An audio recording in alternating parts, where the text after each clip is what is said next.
What's up guys, Xbox Tech Junkie back today with another video. Today we got some brand new Xbox Series X news that I want to discuss with you guys and just talk about more of the features that we will be receiving by the time this console releases this year.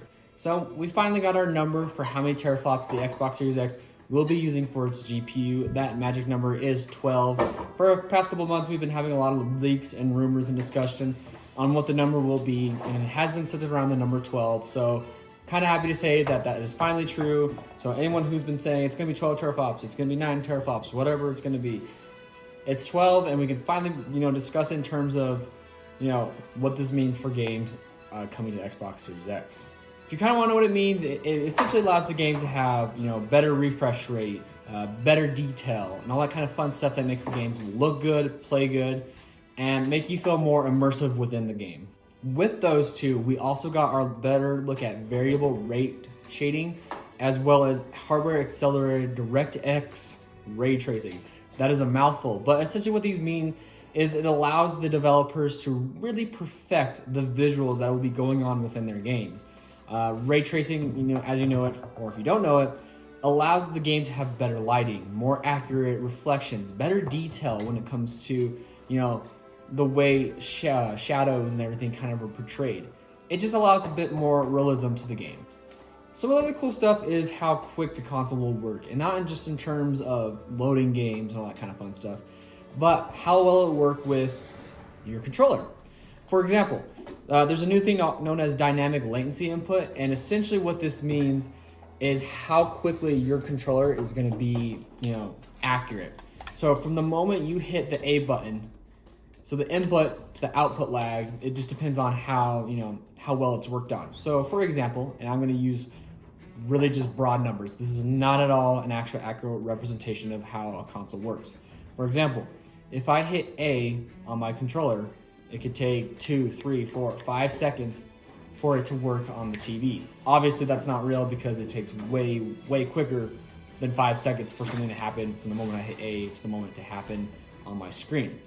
But that's kind of what the, we're gonna call it DLI for right now, is gonna be doing. It's gonna be decreasing that time. So for example, if we were using my example, if you hit A, it's gonna take one second. So it increases that number from 5 to 1. In real, speed times, I don't know the exact number, but that's essentially in layman's terms of what that will be doing. With that though, we're also getting a new thing called a quick resume. What this means is it's very similar to how Xbox One works in a way. For example, if you're playing Halo 5 and in the middle you're just like, you know what, I kind of want to watch some Netflix, you would hit pause, hit the Xbox home button, go to Netflix, and it would pop up Netflix, load it up, and you'd start watching Netflix. And then let's say like 20 minutes in, you're like, now I kind of miss playing Halo 5. Hit that home screen button again and go right back into Halo 5. So it's similar to that, but now it will be working with multiple games. So this means if you're playing Halo 5, decide you're done playing it, but want to play Red Dead Redemption 2, you would pop up home screen button, go into Red Dead Redemption 2, and boot that up and start playing. But then you're like, you know what? I kind of miss playing Halo 5 again. So then you jump back over to Halo 5, but instead of Halo 5 being shut down like it would on the Xbox One and having to reboot the thing, you would instantly just jump back into where you were. Now obviously if you're playing multiplayer, this is the worst absolute time for you to do that, but essentially that's what it would do. Obviously you wouldn't jump back into that match because that match would be long over, but that'd be weird if you did.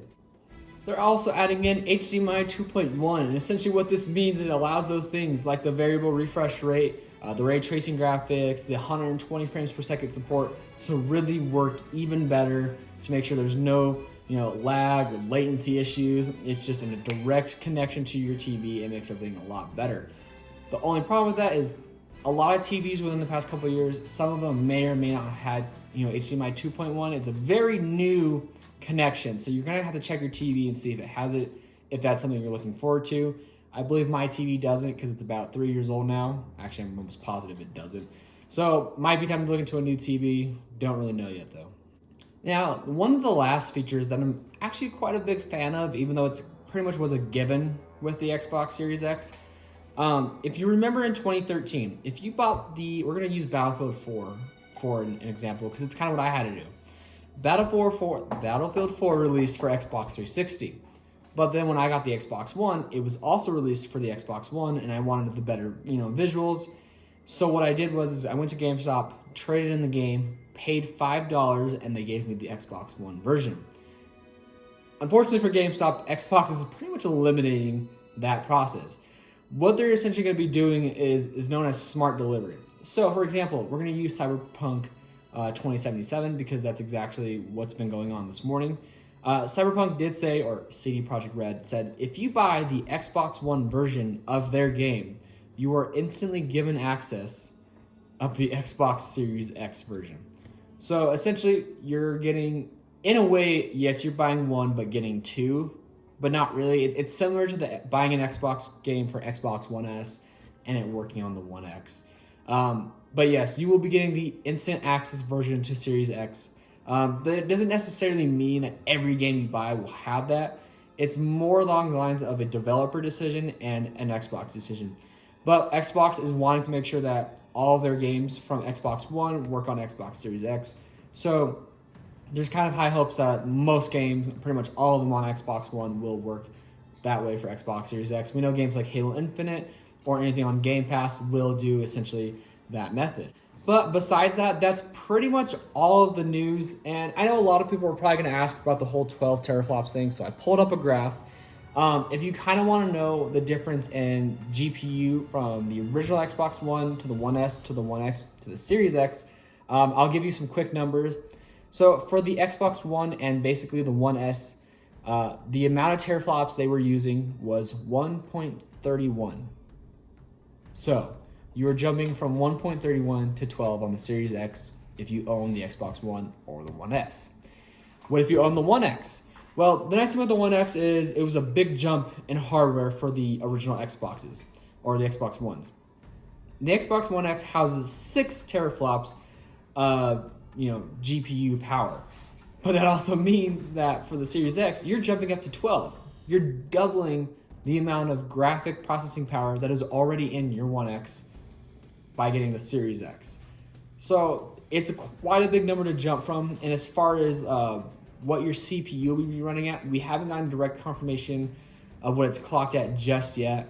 But based off the information we already know about it, I would say it's going to be pretty good, decent sized number. I don't know the exact number. I don't want to say anything yet, but hopefully Microsoft reveals that very soon. But anyway, that is pretty much it for today's video. Thank you so much for watching. Let me know what feature you're kind of excited about. For me, it's smart delivery, only because I like the way Xbox is allowing their consumers to play their games anywhere they want, even with the new generation coming out. It just kind of shows a little bit more of how humble Xbox really is instead of just forcing you to buy a brand new console. But anyway, that's it for today's video. Thank you so much for watching. Have a good day.